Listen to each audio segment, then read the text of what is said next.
Mesdames et messieurs, les membres du jury, je me tiens devant vous aujourd'hui avec une conviction renforcée, plaidant de manière urgente en faveur de la Convention internationale des droits de l'enfant, une convention cruciale qui devient de plus en plus essentielle dans un monde où des chiffres choquants dévoilent l'ampleur dévastatrice de l'exploitation des enfants.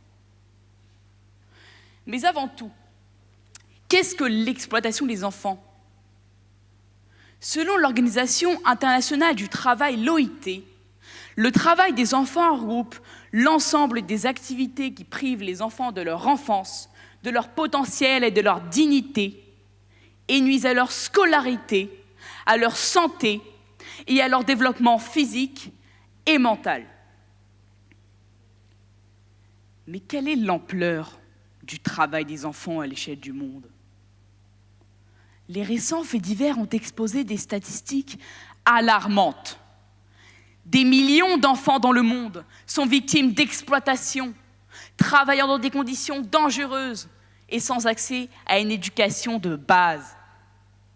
En 2023, selon les données de l'OIT, 160 millions d'enfants ont été contraints de travailler, souvent dans des industries clandestines, abandonnant leur enfance pour subvenir aux besoins de leur famille.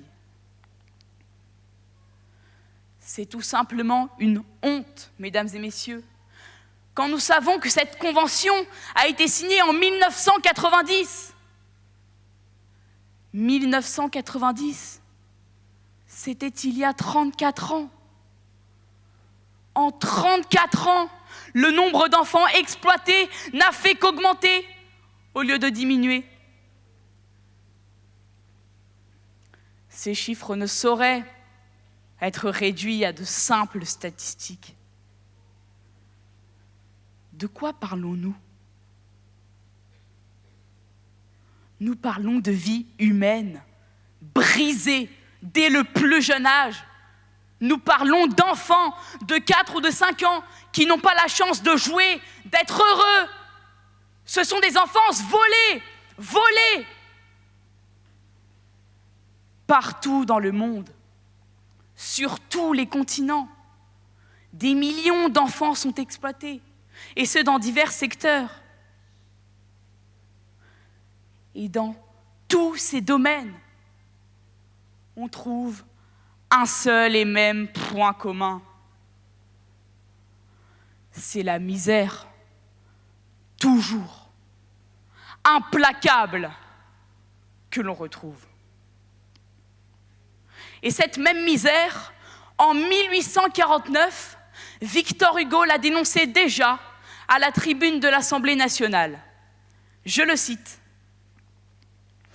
Je voudrais que cette assemblée n'eût qu'une seule âme pour marcher à ce grand but, à ce but magnifique, à ce but sublime, celui de l'abolition de la misère. Et nous, 175 ans plus tard, ne sommes-nous pas les malheureux consommateurs de ce système déchu?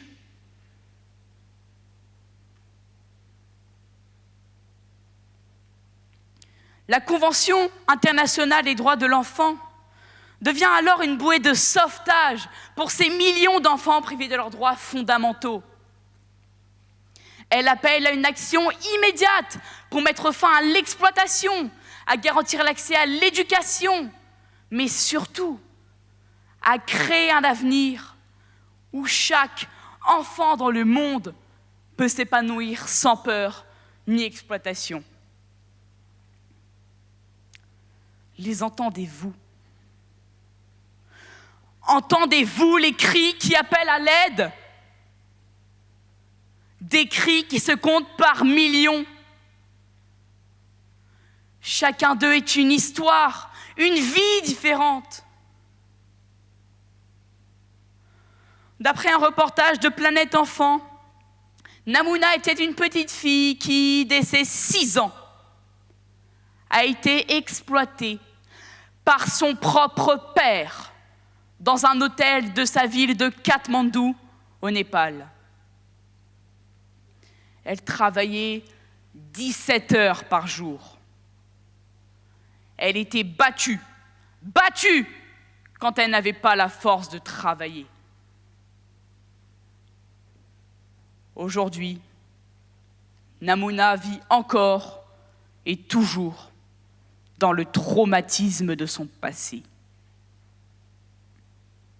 Et connaissez-vous l'histoire de Sanjay, 13 ans, qui est amené la nuit à descendre dans les mines de charbon du Meghalaya en Inde, la peur au ventre de se retrouver enseveli à 1400 mètres sous terre dans un trou à rats humide et froid.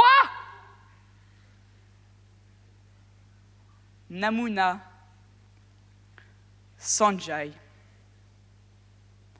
2 enfants, 2 avenirs perdus. Alors maintenant, vous savez qu'en défendant la Convention internationale des droits de l'enfant, nous déclarons que ce genre de témoignages ne peuvent pas simplement rester des faits divers, mais doivent inciter à des actions concrètes. Pourquoi ne pas imaginer boycotter des marques comme Zara, Shein ou tant d'autres qui exploitent des enfants? Nous pouvons le faire. C'est justement par ce genre de petites actions que l'on parviendra à des résultats, à de vrais résultats. Et ça sera après ces petits efforts collectifs que l'on arrivera ensemble à mettre un terme à cette exploitation, à cette maltraitance et à cette souffrance de tous ces enfants. Mais comment pourrais-je, avec mes mots d'enfant, vous convaincre davantage?